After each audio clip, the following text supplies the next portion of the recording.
So, good evening and welcome to this evening's meditation, UK meditation.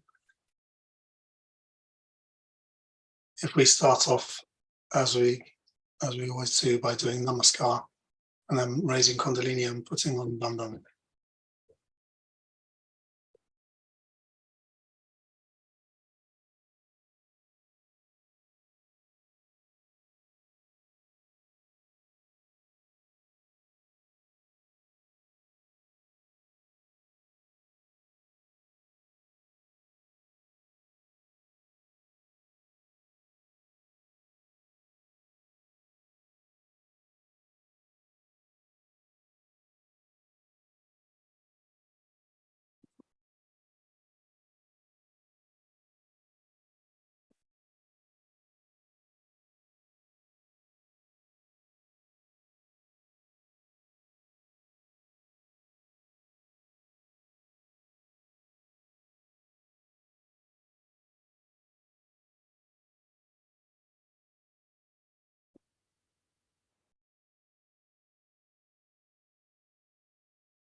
Well, we can close our eyes,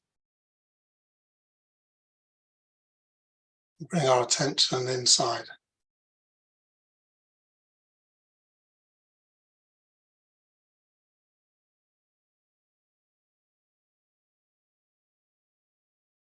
Just noticing what we can feel on our hands.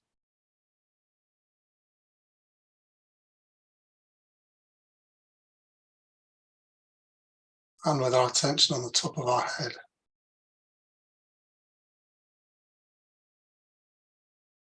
Just seeing if we can feel the kundalini there.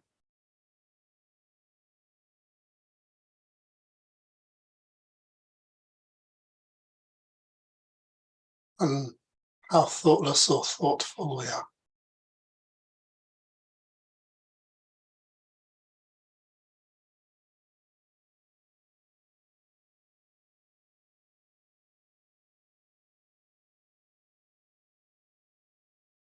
And just take a couple of seconds to relax. Take some deep breaths and just settle into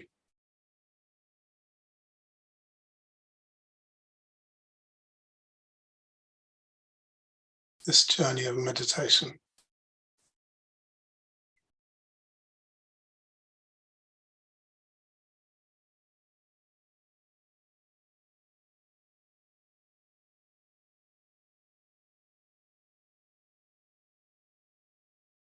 So as we all know, you can't do meditation. It's the state of being. In a way, all we can do is remove obstacles to its happening, to the rising of the kundalini.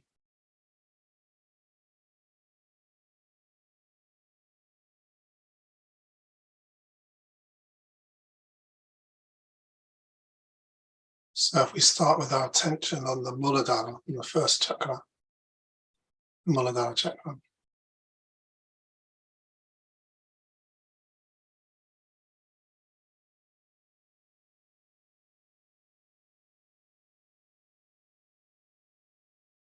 We put our right hand on the floor, leave our left hand on our lap. So the posture of clearing the left side.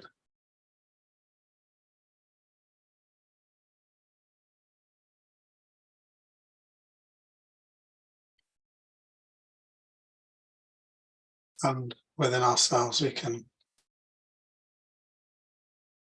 bow down to Sri Ganesha, our firstborn of Shiva and Parvati, Earl of Parvati.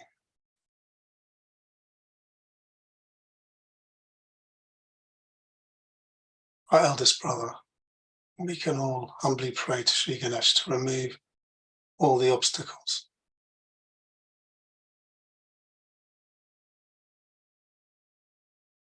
To the rising of Kundalini into this meditation. can say the mantra to Sri Ganesh.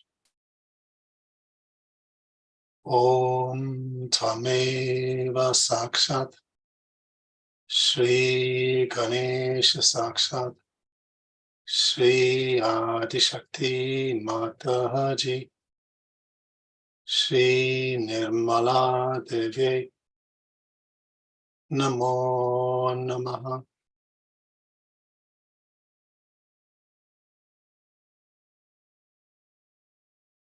Sri Ganesh, we humbly ask that you remove all the obstacles.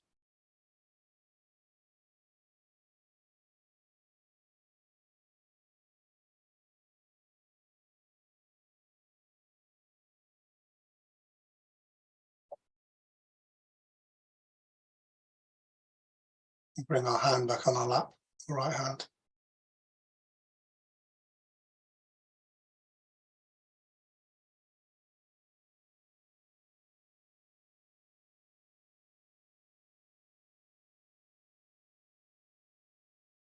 Draw our attention up to our heart.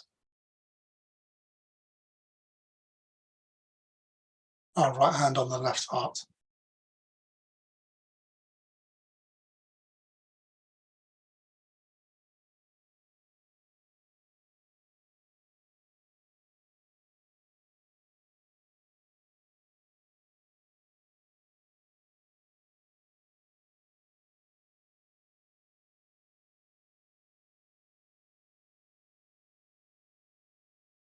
And just slow our breathing. So leave a gap between our in-breath and our out-breath. So breathe in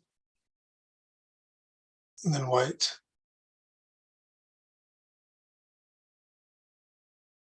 Breathe out again and wait. And then in again. So we just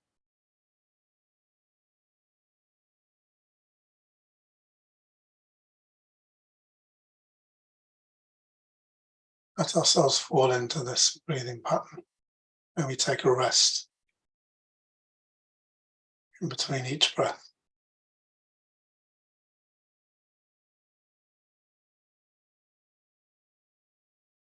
And notice the stillness, the silence in between the breaths.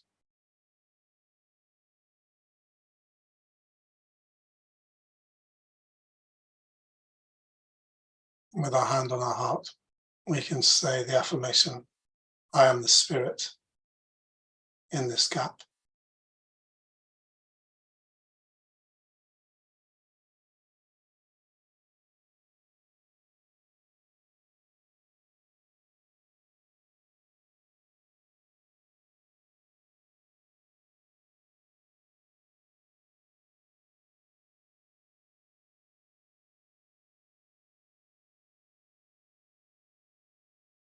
Mataji, I am the pure spirit. I'm not this mind, these thoughts. I'm not my worries, my fears.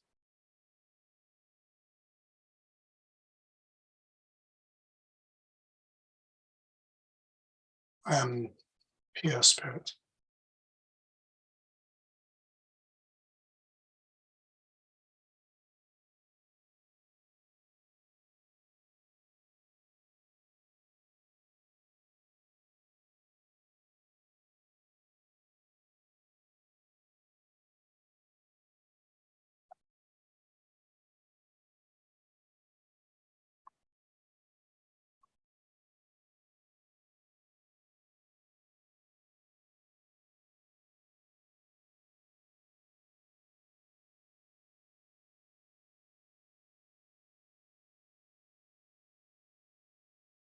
Bring our attention up from the heart,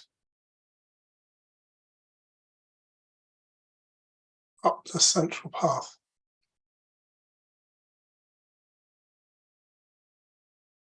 to the agya, to the forehead.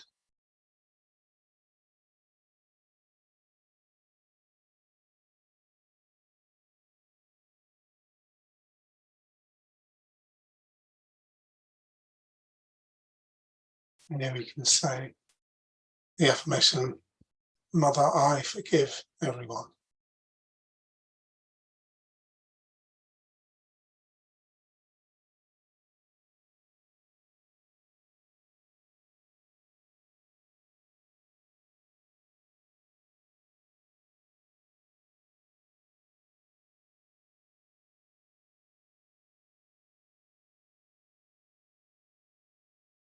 Just let go of any thoughts or grievances or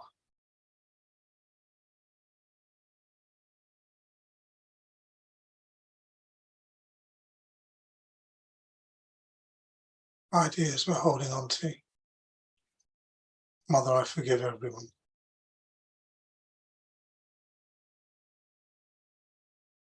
I forgive myself.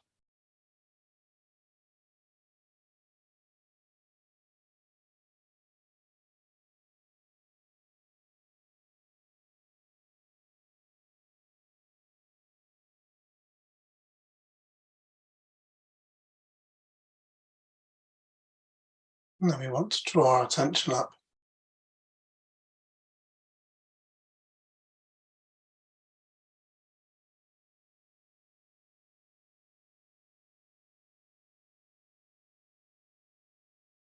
to the final destination of our meditation, to the place of meditation, to the Sahasrara at the top of the head.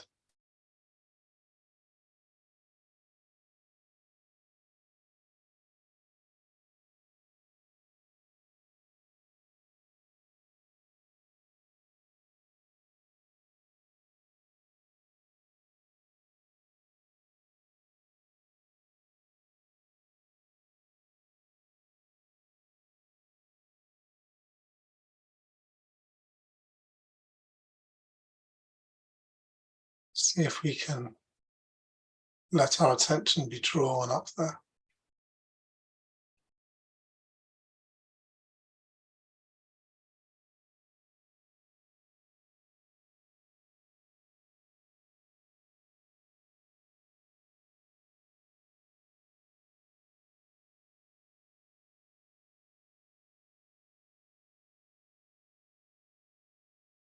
Let go of any thoughts we're having or anything that's pulling at our attention.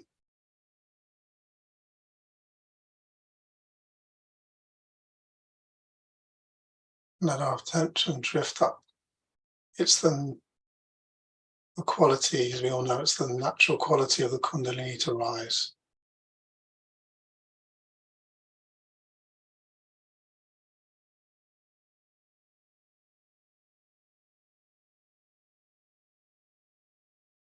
So we surrender to this. We get out the way and let this happen.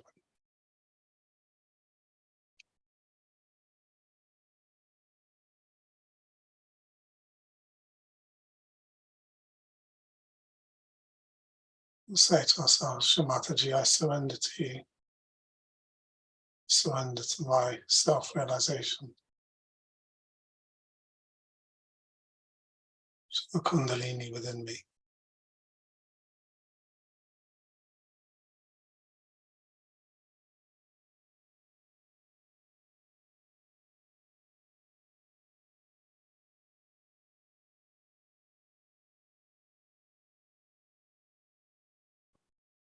We try and keep our attention above the head without thinking. I'm going to play a little bit of sitar, play a little bit of Ragda Bari, and then we'll listen to a talk.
Okay, so now we're going to listen to an extract of a talk from 1985, a talk April 1985 from Birmingham.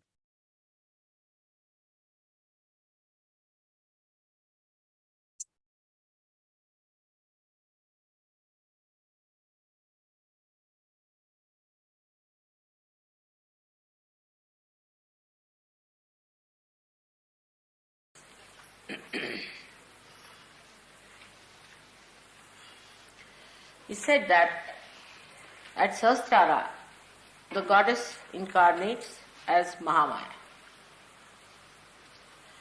Because the job she has to do is of a very different nature. At the heart chakra, Anahata, she has to just defend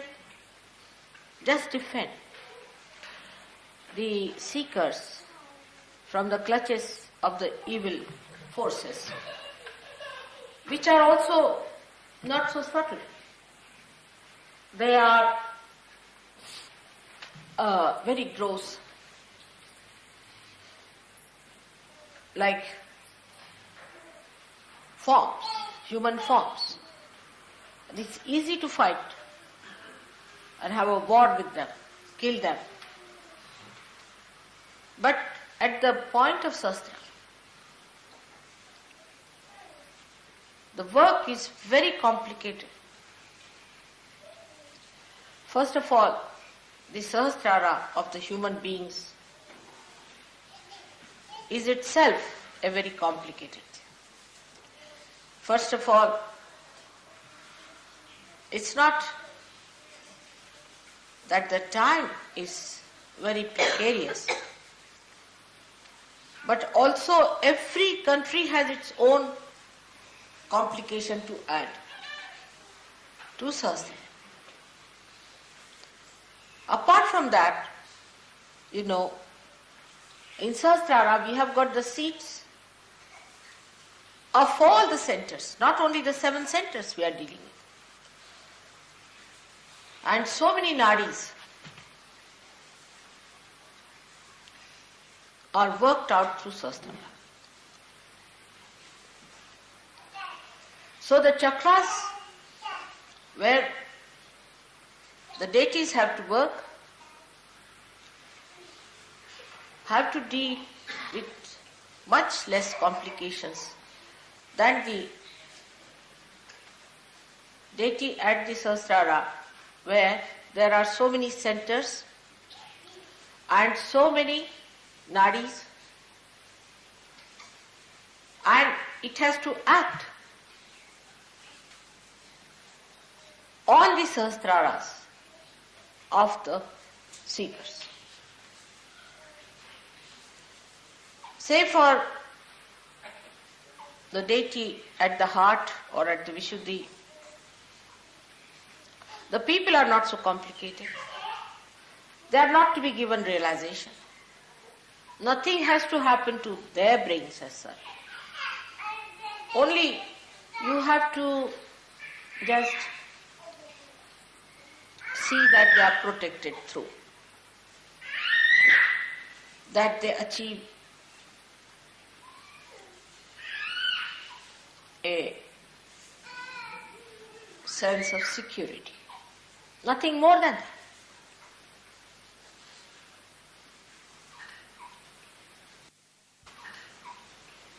They have to feel that they are secured with God. While the complication is so little that they are extremely sensitive and they are absolutely dedicated. They are not to be told that you have to sacrifice. They are not to be told that you should become righteous or virtuous. They are already righteous, virtuous, and also sacrificing. No one has to tell them. But in modern times, as you see, things are much more complicated. Human beings have complicated their brains so much.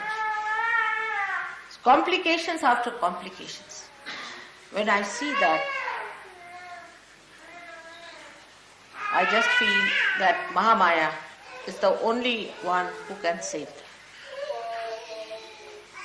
Sri Krishna was also using a wee bit of it, but not in the way it is used today. One part of it is that he could appear before people, very few, only Arjuna, as the Virata. He could kill people with his Sudarshan. At the time of Christ also, Mahamaya power acted for his own life, that he was crucified and he was resurrected through Mahamaya power only. Because it is miraculous. Mahamaya power is the miraculous power of God. And the miracles are created through its power before was through the deities themselves, like it worked on the deities. As Sri Rama himself turned a stone into a woman called Ahilya. He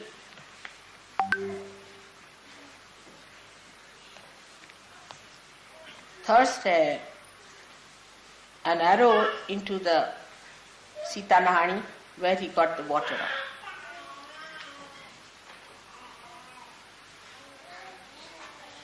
Muhammad Sahib hit a stone and got water out of it. Same with Moses, the way he created way for the people to cross over. All these miracles are done through Mahamaya power. But this power acts through these forces, through these deities. But today, it being incarnated in its full force, is acting through you, is acting towards you. It is helping you in a very big way, which I don't know if the complicated brains are aware of. So many dimensions it is working. Because first of all, we have this horrible thing called ego. That we think we know everything, as I told yesterday, the theologians I described.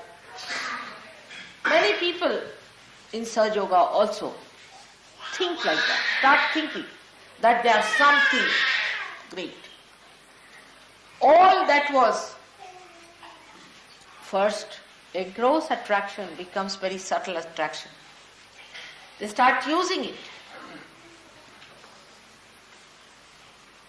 In both ways it acts. With some people it may act in a way that you want to enjoy the gain of power. Those who have missed it or those who know how to use it. There could be another type who are the ones who think they have always suffered and they are suffering now also. There can be another type of a group of people who, when they come to Sahaja Yoga, they have complications of emotions. I know of some people, I've heard, that they felt attraction for a man or a woman and they started behaving in that fashion after coming to Sahaja Yoga.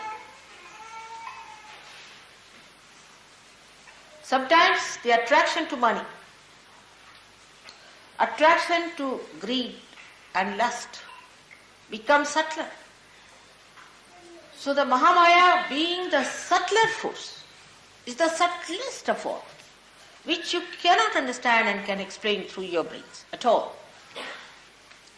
Acts and just stupefies. It stupefies them. Unless and until that is done, they cannot stop it. They cannot cut themselves away. They, in a subtler way, they remain the same, but not aware of it. People who are miserly become miserly in a very subtle way, in a very sophisticated way, but they are miserly. Those who are dominating become dominating in a subtler way. Those who are murmuring are doing it in a subtler way. Complaining are doing in a subtler way. And that's why the Mahamaya acts. First of all, it stupefies you completely. So you realize that whatever you think or react to something, to certain situations, is a Maya, is just a hallucination created. Now, for example, we'll take the second chapter of Gita, which is written about a Sthita Pragya, the one who is a yogi, who is a Saju. To him, everything should be saman, whether somebody insults you or whether somebody loves you, whether somebody discards you or whether somebody accepts you, whether somebody is generous to you or whether somebody is not generous to you. To us, Sthita Pragya makes no difference. He is above everything. He is floating in the boat of joy. Nothing can disturb such a person. That's the sign. If your joy can be disturbed by anything else, that means you are not yet a full surgeon. Now, when I see people getting involved into their backgrounds, we'll take an example of Indians, for example. It's better to talk about others. We can see the defects of others much more easily than our own. That's the human nature, I understand that.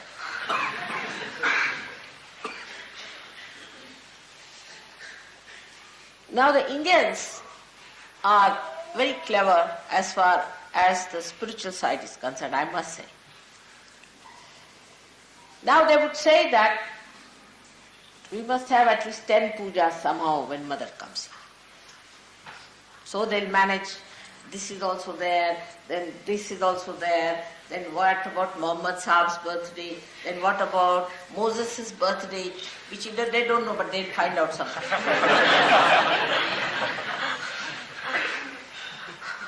And then what about also Lao Tse's birthday, why not find it out? So when mother is here, invariably every third day let us have a puja.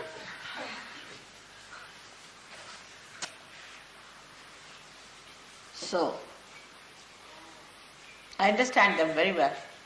Because what happens in puja they know, because traditionally they know. Since the time of Vedas they know what happens. That in the puja, your deities which are weak are being also weakened by your own efforts, get suddenly strengthened, they get power.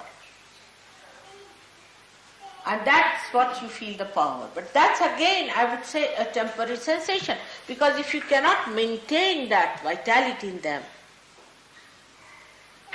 then again they become weak.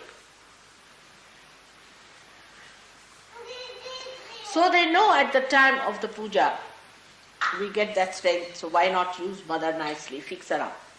As soon as I go there, I'm fixed for pujas. First puja as soon as you arrive, second puja as soon as third day, fourth day, something like that. I say, what is that? That's Abraham's birthday. Then you better do Abraham's puja, why mine? Everybody is anxious to pay for the puja. very anxious. They are quite surprised, you see. I think last year it happened that some of the Europeans, because they are stupid on this point, they objected, why should we pay for the puja 11 rupees or something? They were quite surprised, they are so stupid, you see, we are cleverer than them. What is 11 rupees after? So I have to stupefy them.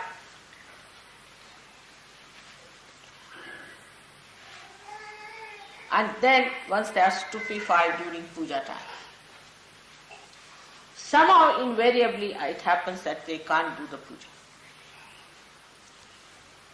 There would be an Amavasya that day, would be a day when there is no moon, or maybe there is no Venus has to be there, something wrong in the dates, or something in the Panchanga which they consult, something wrong with the hall, you just don't get it, suddenly dissolved, or there's something happens to the main priest who cannot come. That's what surprised. Mother, why didn't we have the puja? I said, why don't you do it yourself?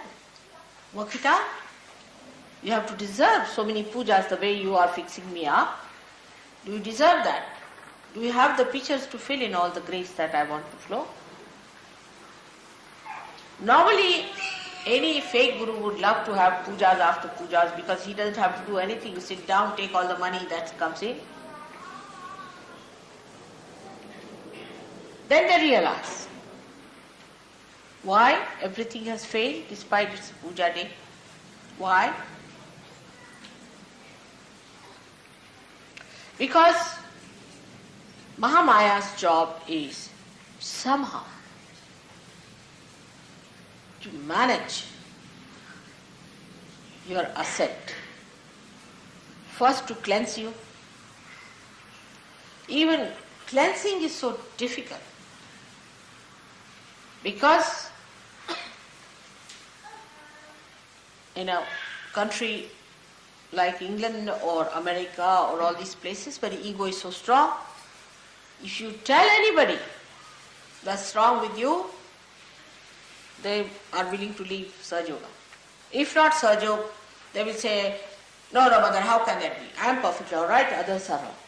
I am the best. So one has to cleanse the person. And how do you do it? You have to stupefy that person.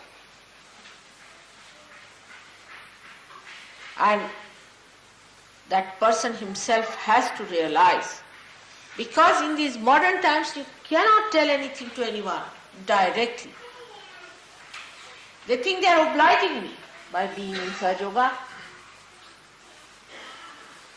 They don't know what they have achieved.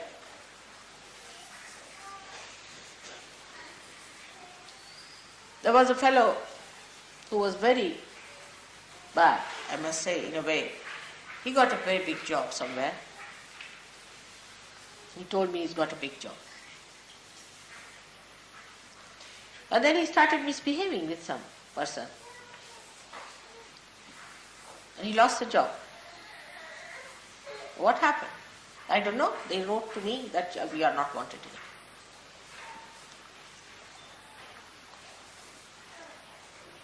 Then I had to tell there must be something negative about you.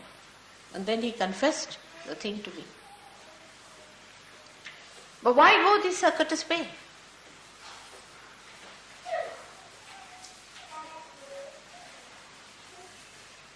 Mahamaya also creates a big camouflage. I look like you, exactly like you. Not in the camera, of course.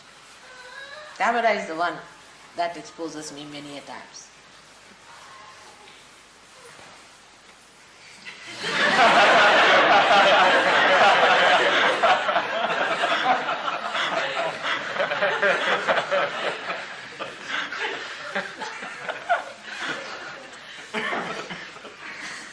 And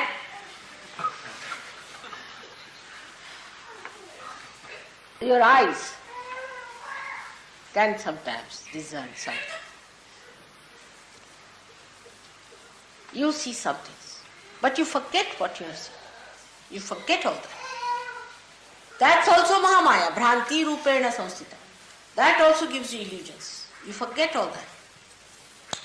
You forget how you got your realization, how you have been helped by Sahaja Yoga, how things worked out so well for you. Everything you forget. That is also a part of Mahamaya. Why? The reason is you have to be tested. How much you are aware. You must be tested. How far have you gone?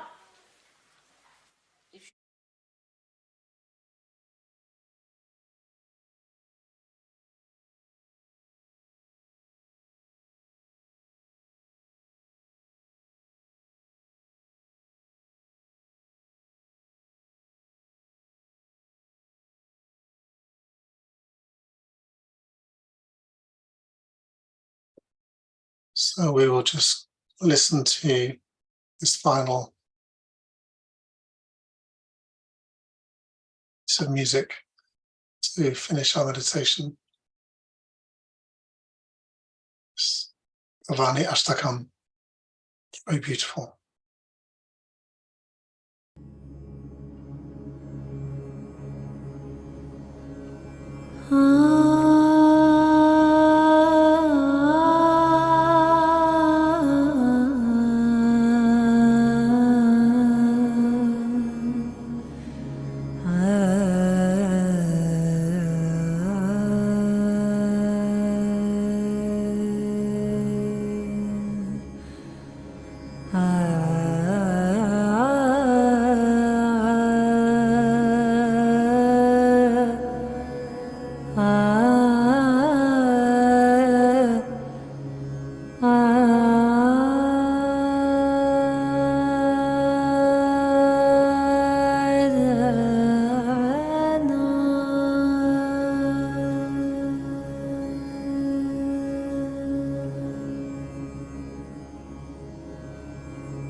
न तातो न माता न बन्धुर्न ताता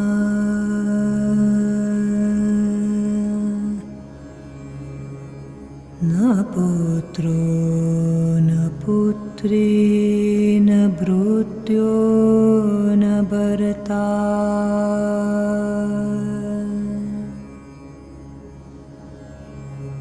न जाया न वेद्या न वृत्तिर्ममैव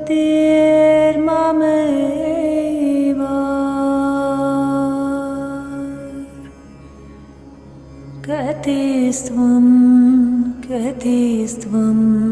त्वमेका भवानि कतिस्त्वं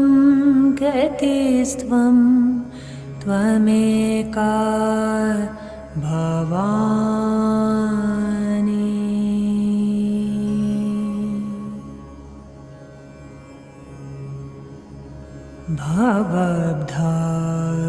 भवद्भावपारे महादुःखभीरु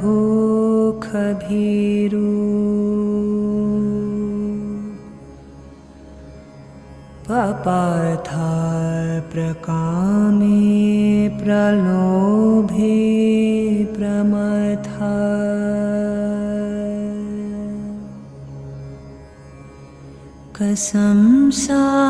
कसंसारपाश प्रबधा सदाहम्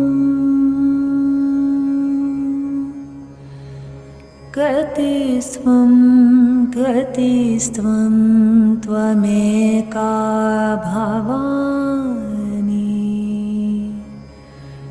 कतिस्त्वं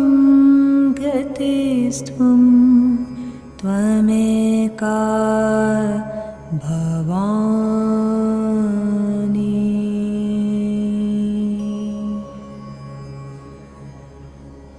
न जानामि ध्यानं न च ध्यानयोगम्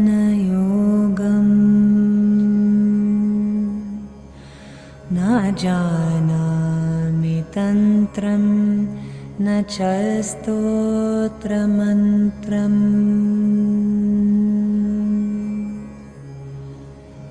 न जानामि पूजं न चान्यसयोगम्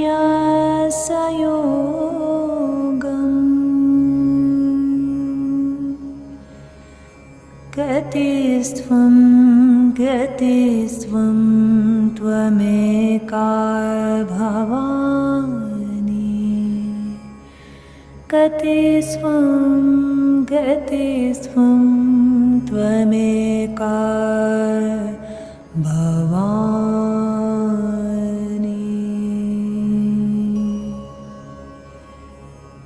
न जानामि पुण्यं न जानामि तीर्थम् न जानामि मुक्तिं लयं वा कदाचित् न जानामि भक्तिं वृतं वापि माता गतिस्त्वं गतिस्त्वं त्वमेका भवानि गतिस्त्वं गतिस्त्वं त्वमेका भवानि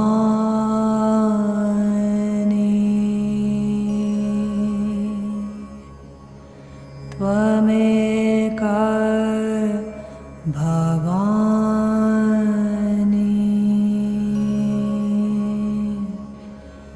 त्वमेका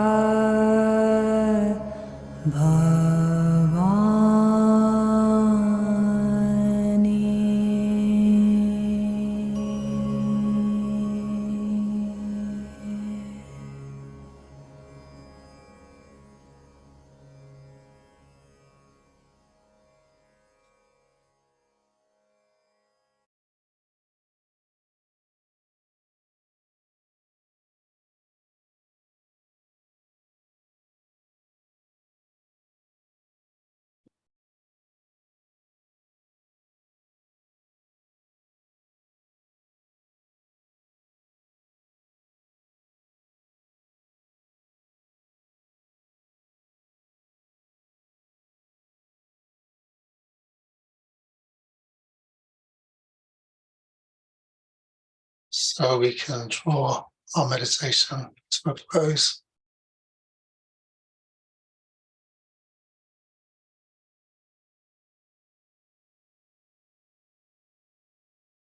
In our sasrara, we can thank the Kundalini, thank Shri Mataji for this self-realization, this remarkable gift that allows us to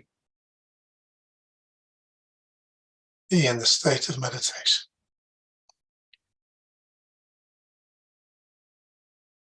To achieve thoughtlessness.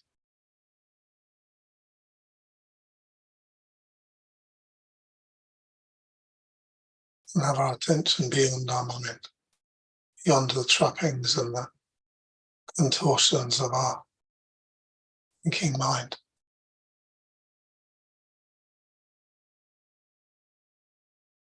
So we thank you, Shri Mataji, with untold gratitude for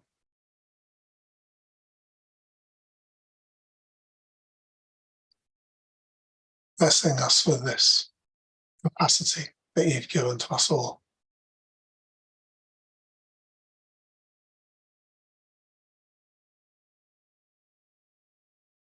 And then we can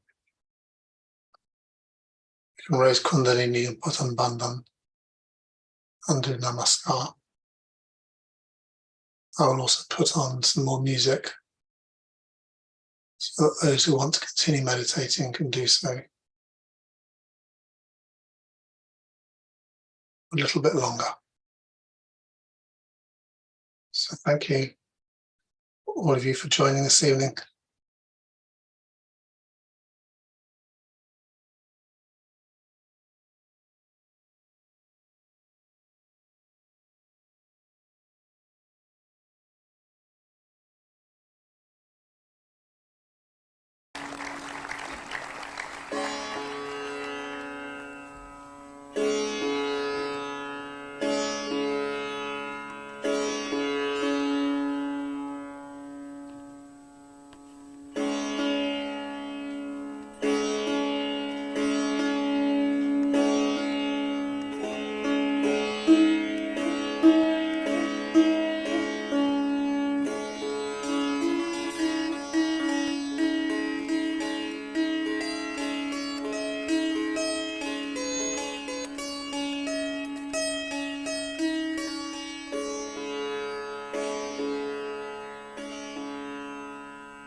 So seems a shame to stop, but I guess we have to stop eventually.